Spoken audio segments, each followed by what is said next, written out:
ఏపీలో శాంతి భద్రతలపై శాసనమండలిలో మంటలు రేగాయి. వైసీపీ కూటమి సభ్యుల మధ్య వాడివేడిగా చర్చ జరిగింది.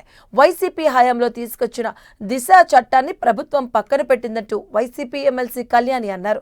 కళ్యాణి వ్యాఖ్యలకు హోంమంత్రి అనిత కౌంటర్ ఇచ్చారు. నిర్భయ యాక్ట్ ను పక్కన పెట్టి దిశ చట్టాన్ని తీసుకొచ్చారని విమర్శించారు. వైసీపీ హయాంలో క్రైమ్ రేట్ దారుణంగా పెరిగిందని హోంమంత్రి మండిపడ్డారు.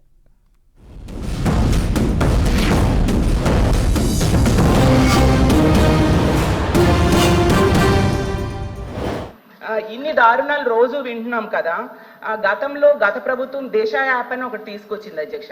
నిజంగా దిశ యాప్ ఉండేప్పుడైతే ఈ రాష్ట్రంలో మహిళలు చాలా ధైర్యంగా ఫీల్ అయ్యేవారు అధ్యక్ష. బయటికి వెళ్ళినప్పుడు ఎవరైనా అల్లరి పెట్టినా దిశ యాప్ ప్రెస్ చేస్తే SOS బటన్ ప్రెస్ చేస్తే చక్కగా పోలీసులు కొన్ని నిమిషాల్లోనే వస్తారు అని చెప్పి చాలా ధైర్యం ఫీల్ అయ్యేవారు. దానికోసం అనేసి 900 పైగా 2 వీలర్ వెహికల్స్, అలాగే 160 పైగా 4 వీలర్ వెహికల్స్, అలాగే దిశ వ్యవస్థ కూడా జగనన్న తీసుకురావడం జరిగింది అధ్యక్ష. ఇప్పుడు ఆ దిశ యాప్ ఈ ప్రభుత్వం కొనసాగిస్తుందా లేదా నేను అడుగుతున్నాను అధ్యక్ష.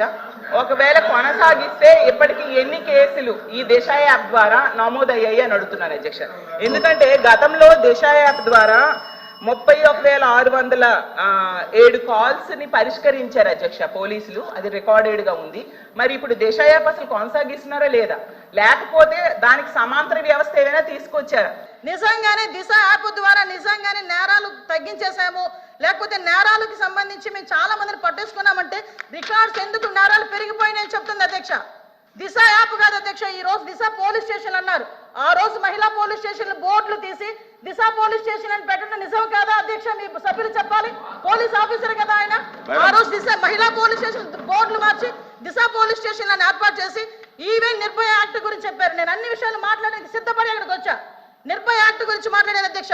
దిశ చట్టం అని చెప్పి లేని చట్టాన్ని తీసుకొచ్చిన తర్వాత చాలా మంది దిశ పోలీస్ స్టేషన్కి వెళ్ళి మేము కంప్లైంట్ ఇచ్చామంటే దిశ చట్టం ద్వారా మేము నోట్ చేస్తున్నామన్నారు. నిర్భయ చట్టాన్ని కనీసం పెట్టడానికి కూడా ముందుకు రాలేదు అధ్యక్ష. నిర్భయ చట్టం ఉండి కూడా దిశ చట్టం లేని చట్టాన్ని బయటకు తీసుకొచ్చి అక్కడున్న వాళ్ళని ఎవరైతే వాళ్ళు ఇబ్బందులు పడి వచ్చారో, బాధితులు వచ్చారో వాళ్ళని కూడా ఇబ్బందులు పెట్టే పరిస్థితి వచ్చింది అధ్యక్ష.